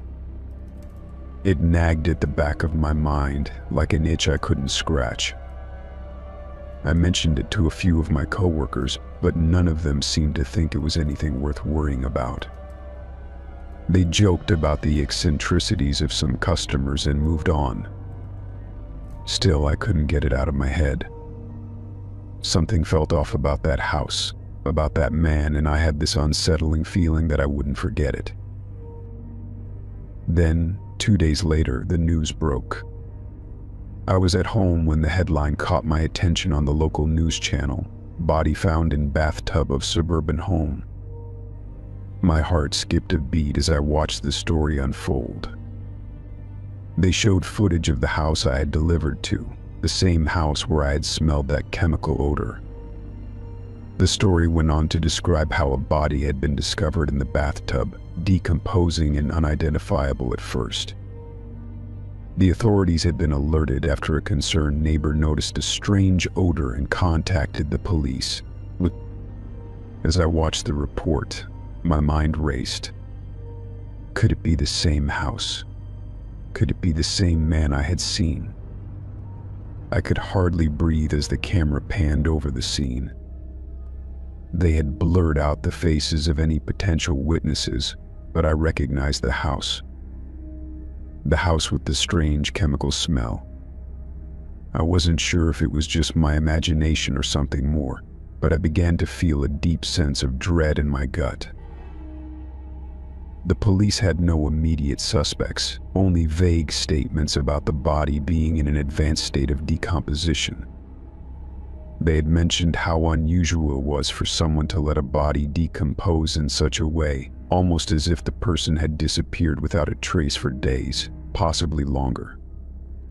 I felt a cold shiver run down my spine. The chemical smell that I had noticed was now being linked to the decomposition process. It was a smell that was familiar to the investigators, one associated with decay and the chemicals used in the process of trying to mask it. I didn't know what to think. The coincidence was too much to ignore. It was the same house, the same smell, and now a body had been discovered. But what was even more disturbing was the thought that I might have unknowingly been the last person to interact with the person who was now dead. I had brought him food, never suspecting that something darker was unfolding right under my nose. The more I thought about it, the more questions I had. Was the man I had met involved in something criminal? Was he the one who had committed this act, or had he been another victim? My mind couldn't stop spinning, and the more I tried to rationalize it, the more I felt like something was just off about the whole situation. The fact that I had been there, that I had witnessed something without realizing it, haunted me. In the days that followed, I couldn't get the images of the house and that strange smell out of my head. Every time I passed by the street where the house was located, my gaze would linger on it, and I couldn't shake the feeling that something was still amiss. I found myself replaying that moment over and over in my mind, wondering if I had missed something. Had I seen something in the man's eyes that hinted at guilt or fear? Had he been trying to hide something from me? As the investigation continued, more details emerged about the case. The body had been identified as a man in his late 30s, and it was discovered that he had been missing for several days before being found. The police had been working hard to piece together the timeline, but they were no closer to figuring out who was responsible. They had found signs of a struggle in the house, but no evidence of forced entry. The man who had answered the door during my delivery had been described as the primary person of interest, but they had not yet made any arrests. I couldn't help but feel like I was somehow connected to it all. I kept thinking back to my delivery, to the moment I had dropped off the food and smelled that chemical odor. What if I had missed something important? What if I could have done something to stop it? I began to wonder if the man had been trying to cover up his crime, using the chemicals to mask the smell of the body as it decomposed. Then, one evening, I received an unexpected call from the police. They asked if I could come down to the station to answer a few questions about the delivery I had made 2 days before the body was discovered. My stomach dropped as I agreed, not knowing what they wanted or how I could possibly be involved. When I arrived, they asked me to recount every detail of that night, the man's appearance, his behavior, anything that seemed unusual. I tried to be as helpful as I could, but I still didn't understand why they were asking me. It wasn't until later that night, after I left the station, that I realized the true weight of what had happened. The police had been piecing together evidence, and they had come to the conclusion that the man I had delivered to was the prime suspect. They had found traces of blood in the house, and it appeared that he had tried to cover his tracks. He had been using the chemicals to hide the smell of the body, and I had unknowingly walked into a crime scene. The weight of it all hit me then. I had been so close to something dark and terrible, and I had no idea. I thought about that strange smell, the man's detached demeanor, and how none of it seemed right. I thought about how a simple delivery had led me into the heart of something sinister. The thought lingered in my mind for days, and even now I can't shake the feeling that I'm somehow connected to that night, to that house, and to the terrible secrets that were hidden within. Story 13. I had never been to a storage auction before, but the thought of scoring something valuable at a low price was enough to pique my curiosity. The auction was held on a Saturday morning, with a handful of people milling around the storage unit lot, inspecting the items that were up for bid.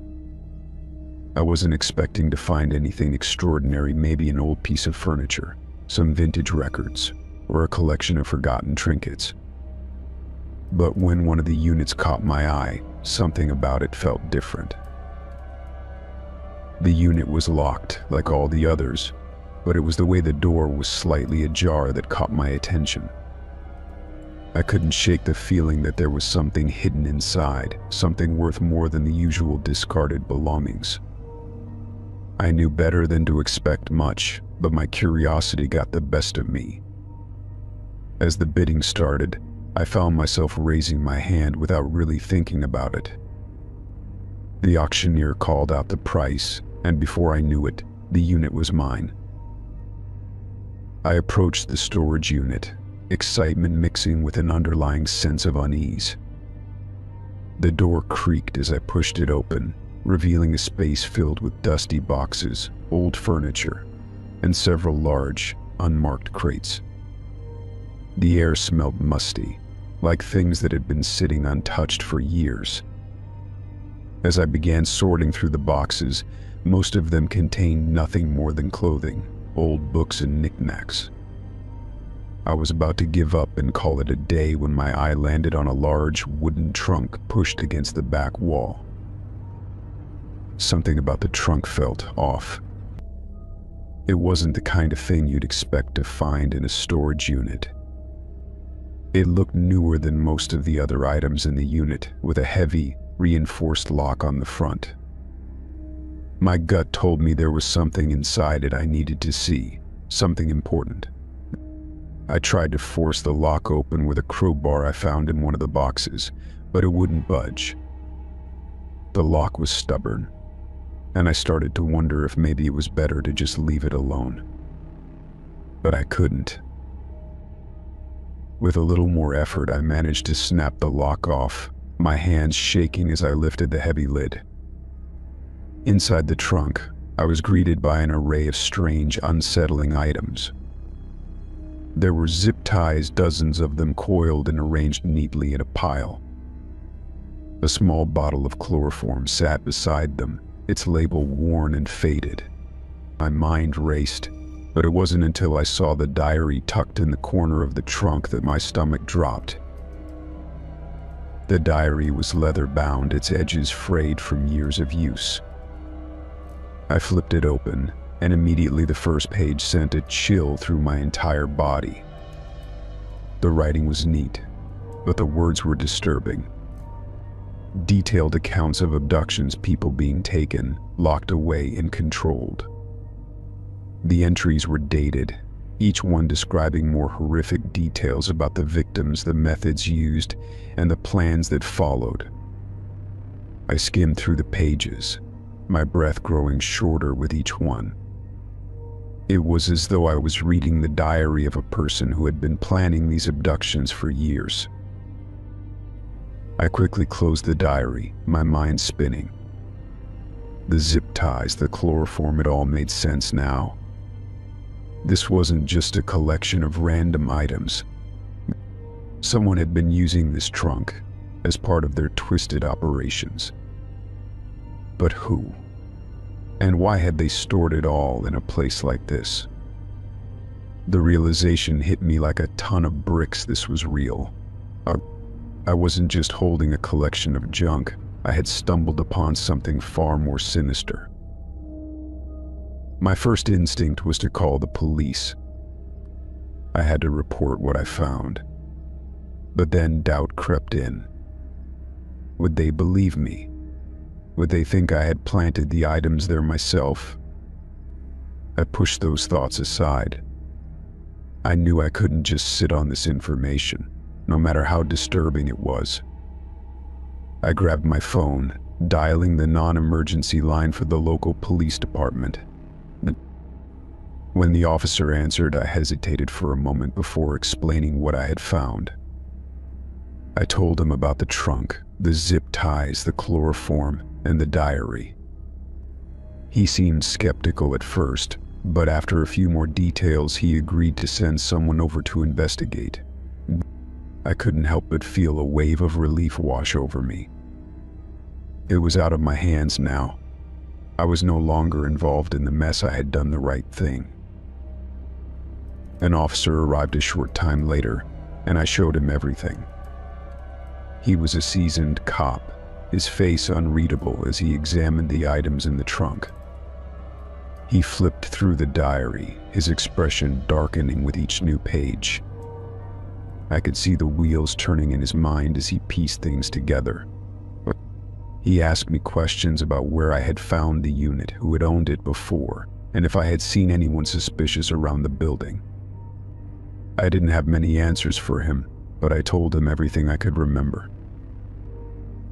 The officer assured me that they would take it from here and investigate the matter further. He asked if I would be willing to come down to the station to give a formal statement. I agreed, feeling both relieved and unsettled at the same time. It felt like I had done the right thing, but the more I thought about it, the more questions I had. How had this trunk ended up in a storage auction? Why was it in such a public place? What had happened to the person who owned it? After I gave my statement at the station, I went home and tried to put it all out of my mind. But I couldn't. The images of the diary's pages, the detailed accounts of abductions, kept replaying in my head. I couldn't stop thinking about the people who had been taken, the ones whose lives had been destroyed by the person behind all of this. And the more I thought about it, the more I realized I had no idea what would happen next. Days passed, and I heard nothing from the police. I assumed they were still investigating, trying to track down the person responsible. But as time went on, I grew more and more anxious. I kept waiting for a phone call, an update, some kind of information. But it never came.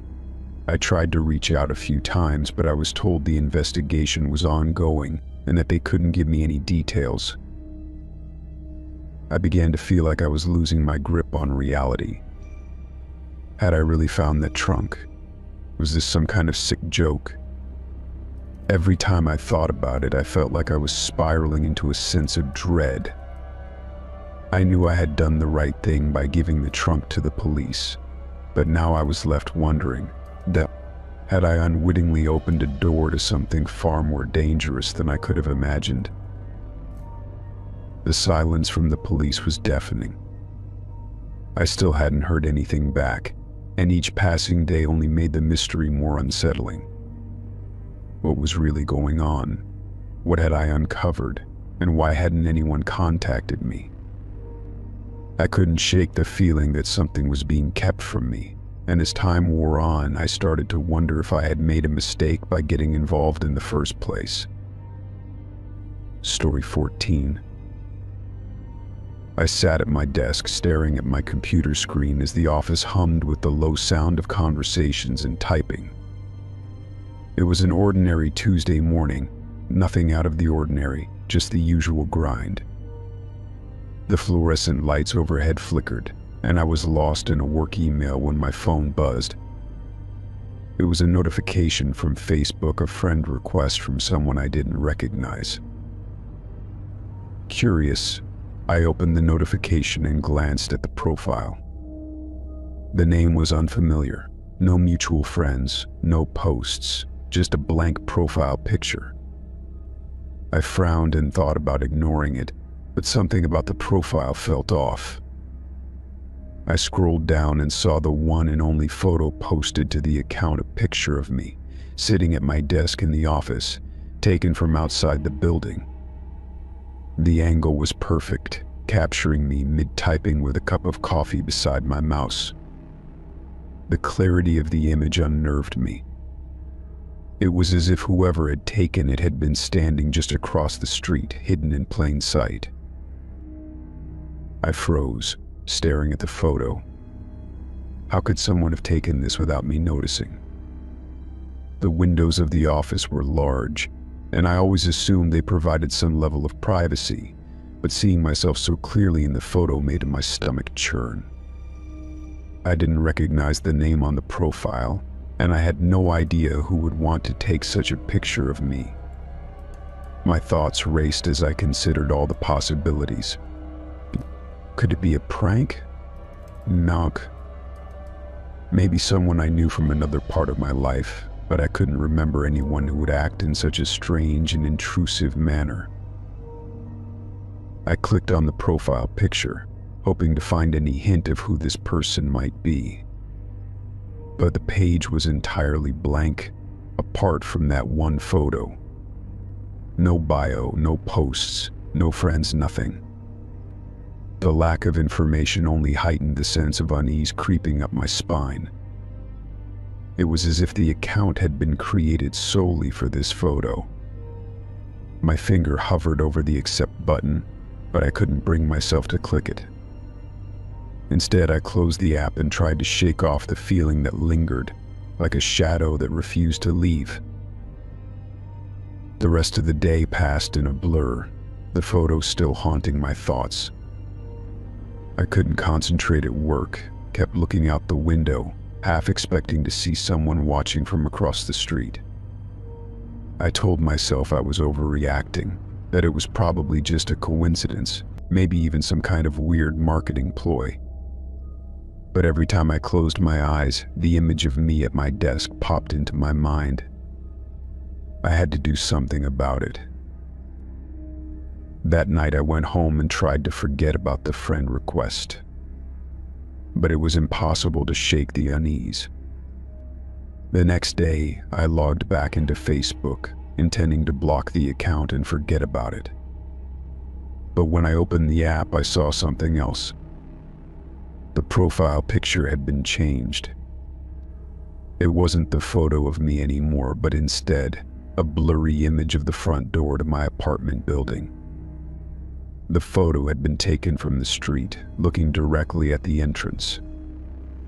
I could make out the details of the door and the surrounding area, but what really caught my attention was the shadowy figure standing just out of view near the corner of the building.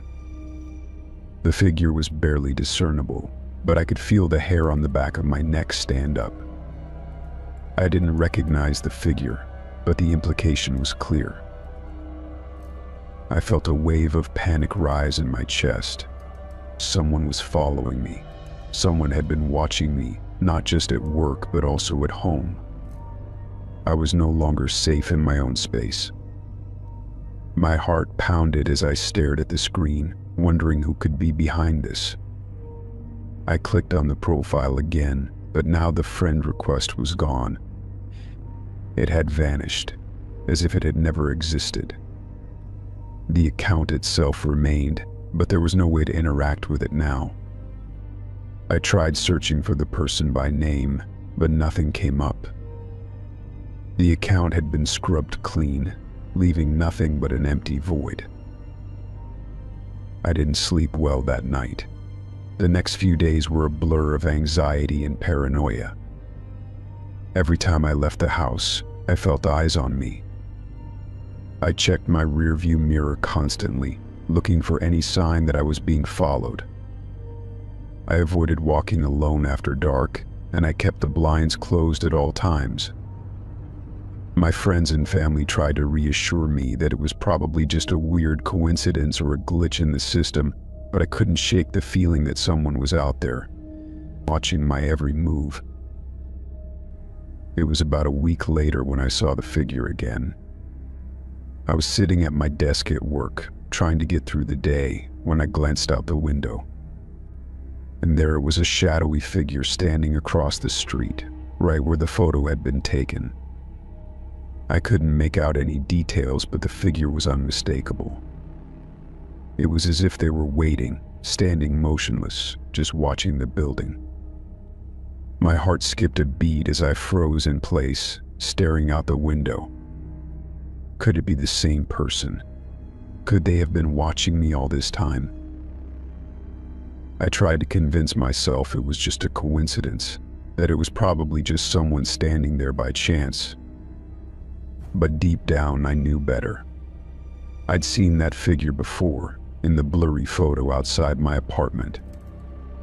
The same figure who had been outside the office building. The same figure who had been tracking my every move. I took a deep breath and quickly moved away from the window, not daring to look again. My thoughts were racing, my mind trying to find some logical explanation, but none came. The next morning, I went to the police. I showed them the Facebook profile and the photos, hoping they would take me seriously. But they didn't seem as concerned as I felt. They said it could be a case of someone with too much time on their hands, or perhaps someone trying to get attention. They advised me to block the account and report it as harassment. But I knew this wasn't just about attention. This was something far more sinister. Mate. I've been on edge ever since. I still don't know who that person is or what their intentions were, but I can't shake the feeling that they're still out there, watching, waiting. I don't check Facebook as often anymore, but every now and then I catch myself glancing over my shoulder, half expecting to see that shadowy figure standing just out of sight. I wonder if I'll ever find out who took that picture of me at my desk. And, more importantly, I wonder if they're still watching me, wherever I go. Story 15. I was digging through the trash outside my apartment building, my hands raw and covered in grime, trying to retrieve the small gold ring I had accidentally thrown out. I had been careless when I took it off to wash my hands, and now it was buried under a pile of discarded food wrappers and empty bottles. I had searched for hours, but the ring was elusive, slipping further into the mess every time I thought I had found it. As I was about to give up, my fingers brushed against something that felt different, smooth and cold. I pulled it out, a sealed envelope, plain and unmarked. At first, I considered tossing it back into the trash. It seemed like something that had been discarded by accident, just like everything else in the pile. But something about it caught my attention. The envelope was pristine, untouched by the filth surrounding it. I turned it over in my hands, expecting to find an address or some kind of identification, but there was nothing. No name, no return address, just the sharp, unsettling feeling that there was something important inside. I ripped it open. Nine. Inside, I found a stack of photographs. My heart skipped a beat as I shuffled through them, each one capturing a different person, all of them from my building. There were shots of them sleeping, their faces peaceful in slumber, unaware of the camera that had captured them in the vulnerable moments of their nighttime rest. At first, I thought it was some kind of sick joke. A prank, perhaps. But then I noticed something chilling. Every photo was taken from inside their bedrooms at close range. The first photograph was of my neighbor, Mrs. Jacobs, who lived across the hall. She had always been kind to me, offering small talk in the elevator or smiling at me as I passed her door. In the picture, she lay on her side, her graying hair spread out on the pillow. It was so vivid, so intimate. I could see the faintest lines of her face, the gentle rise and fall of her chest. It was as if I was standing in her room watching her sleep, despite the fact that I had never been inside her apartment. I quickly flipped to the next photograph. It was of the young couple in 4 billion, Natalie and Ben. They were sprawled across their bed, Ben's arm draped lazily over Natalie's waist. They both appeared peaceful, content, but the angle of the shot suggested the photographer had been in their room for quite some time. The door to their bedroom was slightly ajar, but I couldn't fathom how anyone could have gotten in without them noticing. My fingers trembled as I turned the page. One by one, the photographs revealed more faces I recognized. There was Stephen, the quiet man in 2C who always kept to himself. He was positioned awkwardly in his bed, his face half buried in his pillow. Then came Clara, the woman who lived next door to me. She had her arms wrapped tightly around a stuffed animal, her hair wild and untamed as she slept, her face flushed in the dim light of the room. Each photo became more disturbing than the last, all taken from angles that seemed impossible, as though someone had been right there, watching. My stomach churned. I stood there for a moment, frozen, staring at the pile of photos in my hands. It was clear that someone had been spying on us, someone who knew exactly when we were asleep and where we slept. The thought made my skin crawl. Who had taken these photos, and why? What kind of person would go to such lengths to invade our privacy? I shuffled through the remaining pictures, each one as unsettling as the last. There were no notes, no explanations, just faces of my neighbors, all caught in their most vulnerable state. But then I reached the last photograph, and I felt my breath catch in my throat. It was a picture of me. The photo was taken from inside my bedroom. I was lying on my bed, my face turned toward the pillow, completely unaware of the camera pointed in my direction. My heart pounded as I studied the image. The angle was too precise, the lighting too perfect. It felt as though the photographer had been standing right there in my room, watching me sleep. I couldn't understand how it was possible. I never left my windows open at night, and the blinds were always drawn. There was no way anyone could have gotten inside without me knowing. I felt a cold sweat break out across my forehead. I needed to know who had done this, who had been watching us. My hands shook as I stood in the trash, the envelope and photographs clutched tightly in my fingers. I was no longer concerned about the ring I had been looking for. That seemed insignificant now. The only thing on my mind was the creeping suspicion that someone in my building had been quietly observing us, and I had no idea how long this had been going on. I quickly gathered the photos and stuffed them back into the envelope, my mind racing. Should I confront the tenants, report it to the building management? What if someone in the building knew exactly who had done this?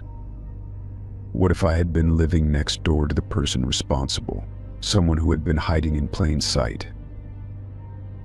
I looked around, as if expecting to see someone standing behind me, watching me like the photos had shown. The thought was unbearable. I had always thought of my building as a safe, quiet place to live. But now it felt like a prison, like I was being observed at every turn, every moment of my life. I needed to tell someone. I needed help. But who could I trust? Could I really tell the other tenants about the photos? Would they believe me, or would they think I was paranoid? And what if the person who had taken these photos was still in the building, watching me right now? I decided to go to the building manager, hoping that they might have some answers. As I walked down the hallway, the familiar creaks of the floorboards seemed louder, the hum of the building's old pipes more menacing. The walls felt closer, as though they were closing in around me. I knocked on the manager's door, my heart pounding in my chest. When he opened the door, I handed him the envelope without a word. He stared at it, then back at me, his face unreadable. "What is this?" he asked, his voice flat. I swallowed hard. I found these in the trash. They're photographs of the tenants. All of us, taken while we were sleeping. He didn't say anything at first, just stared at the envelope as though he didn't know what to do. Finally, he looked at me with a strange expression. "You need to leave the building, now." His words hung in the air, heavy and ominous. Before I could ask why, he slammed the door shut in my face. I stood there, frozen in shock. What was happening? Why had he reacted like that? My thoughts spiraled, the weight of the photos pressing down on me. It was clear now someone had been watching all of us, and the danger was closer than I had ever imagined. I didn't know what to do next, but I knew one thing for certain. I couldn't stay in that building any longer.